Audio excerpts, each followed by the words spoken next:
घावणे तर आपण नेहमीच बनवतो, पण आजचे आपले घावणे थोडे वेगळे आहेत, वेगळ्या चवीचे आहेत.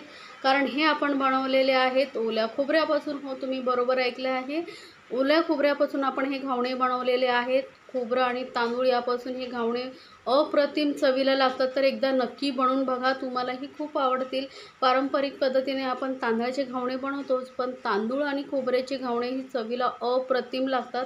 तर एकदा नक्की बनवून बघा. किती मस्त बघा, जाळीदार आणि मऊ लुसलुशीत असे पांढरे शुभ्र आपले घावणे झालेले आहेत. आणि पारंपरिक पद्धतीने आपण हे भिड्यावरती बनवलेले आहेत. अगदी मस्त जाळीदार घावणे कसे बनवायचे ते पाहण्यासाठी आपल्याला इथे लागणार आहे 1 कप तांदूळ. तर तांदूळ कुठलेही तुम्ही घ्या, रेशनचे वगैरे. ते तांदूळ स्वच्छ धुवून आपल्याला 6 तास तरी भिजवून घ्यायचे आहेत. तर इथे मी तांदूळ 6 तास भिजवून घेतलेले आहेत, किंवा रात्रभरही भिजवून तुम्ही सकाळी बनवू शकता. तर या मापाने मी 1 वाटी तांदूळ घेतलेले आहेत. मोठ्या साईजची वाटी आहे, तर तुम्ही कुठलीही वाटी घ्या आणि त्यानेच तांदूळ मोजून घ्या. म्हणजे आपल्याला पाण्याचं प्रमाण एकदम परफेक्ट झालं तर आपले घावणे बरोबर होतील. आता हे पाणी जे आहे आपण काढून टाकणार आहोत. त्यानंतर हे तांदूळ आपण मिक्सर जारमध्ये घालून घ्यायचे आहेत. तर इथे आपल्याला घावणे बनवण्यासाठी किती पाण्याचं प्रमाण लागेल वगैरे तेही मी तुम्हाला परफेक्ट एकदम सांगणार आहे. म्हणजे तुमचे घावणे अजिबात फसणार नाही. अगदी मस्त मऊ लुसलुशीत जाळीदार घावणे तयार होते. आता इथे 1 कप तांदूळ घेतले होते, त्यासाठी मी अर्धा कप किसलेलं खोबरं घेतलेलं आहे. आता याऐवजी तुम्ही जर तुकडे घेतलात खोबऱ्याचे, तर 1 वाटी तुम्हाला खोबरं घ्यावं लागेल. त्याचबरोबर आता इथे 1 वाटी मी पाणी घेतलेलं आहे. ते पाणी आपण थोडं थोडं घालून हे एकदम बारीक आपल्याला वाटून घ्यायचं आहे. तर पहिली 1 वाटी आपण घेतलेलं आहे. तर बघा, पाणी घालून मस्त असं बारीक एकदम वाटायचं. शक्य होईल तेवढं बारीक वाटायचं आहे, अजिबात जाडसर ठेवायचं नाही. जर तांदूळाचं पीठ रवाळ राहिलं तर मग घावणे जे असतात कडक होतात. आता आपलं घावण्याचं पीठ आपण बाजूला ठेवलं, चटणी बनवून घेऊया. तर मिक्सर जारमध्ये मी अर्धा कप खोबरं घेतलेलं आहे. पाव चमचा जिरं घ्यायचं. जिरं जास्त घ्यायचं नाही. 2च लसणाच्या पाकळ्या घालायच्या, जास्त नाही. सोबतच 2 हिरव्या मिरच्या मी घेतलेल्या आहेत. तिखट किती पाहिजे त्यानुसार तुम्ही मिरचीचं प्रमाण कमी जास्त करू शकता. थोडीशी कोथिंबीर घ्यायची, देठासहितच घ्यायची. देठांमध्ये खूप छान चव असते. सोबतच आता डाळीला आपल्या छान चव आणि असा टेक्स्चर येण्यासाठी म्हणजे आपण इथे 2 चमचे फुटाणा डाळ घेतलेली आहे, चिवड्यामध्ये वापरतो ना आपण. आणि 1 चमचा मी दही घेतलेला आहे. दही ताजंच घ्यायचं, आंबट दही घेऊ नका. सोबतच आता घालूया चवीनुसार मीठ आणि थोडंसं पाणी घालून आपण याला बारीक एकदम वाटून घ्यायची आहे. तर शक्य होईल तेवढं बारीक आपण वाटून घ्यायचं आहे. तर बघा, मस्त अशी आपली चटणी तयार झाली, एकदम बारीक वाटून घेतलेली आहे.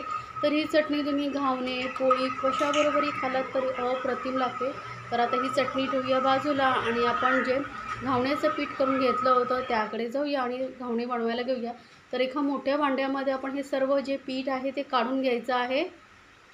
आता इथे पाणी आपण बघा, पहिलं तांदूळ वाटण्यासाठी 1 कप पाणी घेतलं होतं, त्यामधलं एवढं पाणी उरलेलं आहे. तेच पाणी आता मी मिक्सर जारमध्ये घालून आपण हे मिक्सर जारही स्वच्छ धुवून घ्यायचं आहे. म्हणजे उरलेलं पीठ वगैरे असेल तेही आपलं वाया जाणार नाही.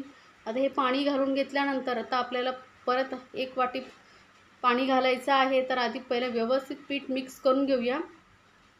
ज्या वाटीने तांदूळ घेतले होते त्याच वाटीने आपल्याला पाणी घ्यायचं आहे. म्हणजे तुमचं प्रमाण चुकणार नाही, हे लक्षात ठेवा.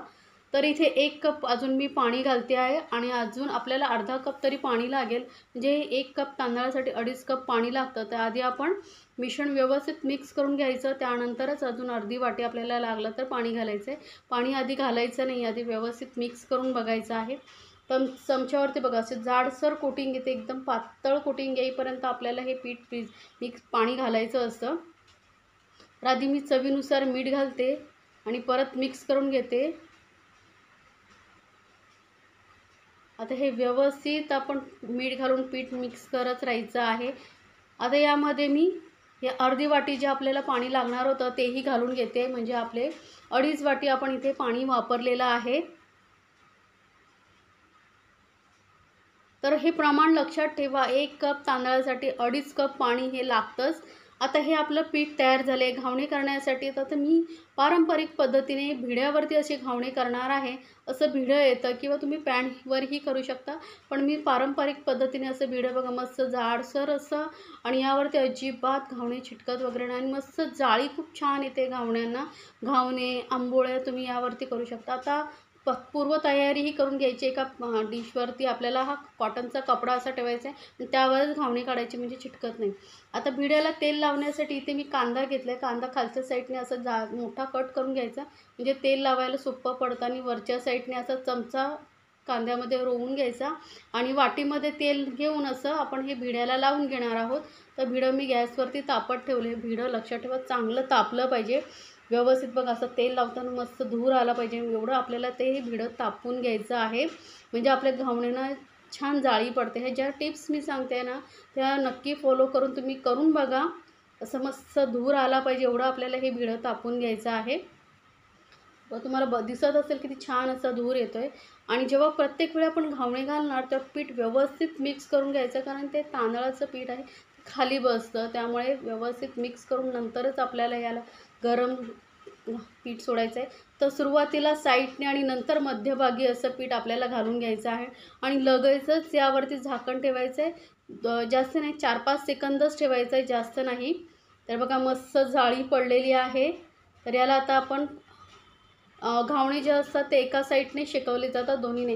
झाकण काढल्यानंतर एक थोडा वेळ असंच ठेवायचे, म्हणजे साईडने बघा कडा सुटल्या पाहिजेत। कडा सुटल्या की आपोआप लगेच घावणा निघून येतो। तर प्रत्येक वेळी व्यवस्थित तेल लावायचं आणि घावणे काढायचे आणि कॉटनच्या कपड्यावरती काढून घ्यायचे, म्हणजे ते चिटकत नाहीत। तेल व्यवस्थित लावून घ्यायचं आहे आपल्याला आणि पीठ प्रत्येक वेळी मिक्स करायचं आहे, हे लक्षात ठेवा। आणि एक मोठा चमचा पळीवरून मी इथे पीठ घालते आहे, साईडने पहिलं आणि नंतर मध्यभागी। बघा टाकल्याच किती छान जाळ्या आलेल्या आहेत। तर मी कवर करून थंड करून घेतलेला आहे। बाजूने बघा मस्त असं कडा सुटल्या, तुम्हाला दिसत असेल साईडने अशा कडा सुटलेल्या आहेत। लगेचच याला आपण काढून घेणार आहोत। पांढरे शुभ्र जाळीदार असे आपले घावणे मऊ लुसलुशीत तयार आहेत। तर रेसिपी तुम्हाला कशी वाटली मला कमेंट्समध्ये ज़रूर सांगा आणि रेसिपी आवडली तर चॅनलला लाईक्स, कमेंट्स आणि सबस्क्राईब करायला विसरू नका। सोबतच बेल आयकॉनवरती क्लिक करा, म्हणजे माझ्या नवीन रेसिपीची नोटिफिकेशन लगेचच तुमच्यापर्यंत पोहोचेल। आणि तुम्हाला कुठली अजून रेसिपी पाहायला आवडेल तेही मला कमेंट्समध्ये ज़रूर सांगा, मी नक्की करून दाखवेन। आणि रेसिपी आवडत असेल तर तुमच्या फ्रेंड सर्कलमध्येही जरूर शेअर करा।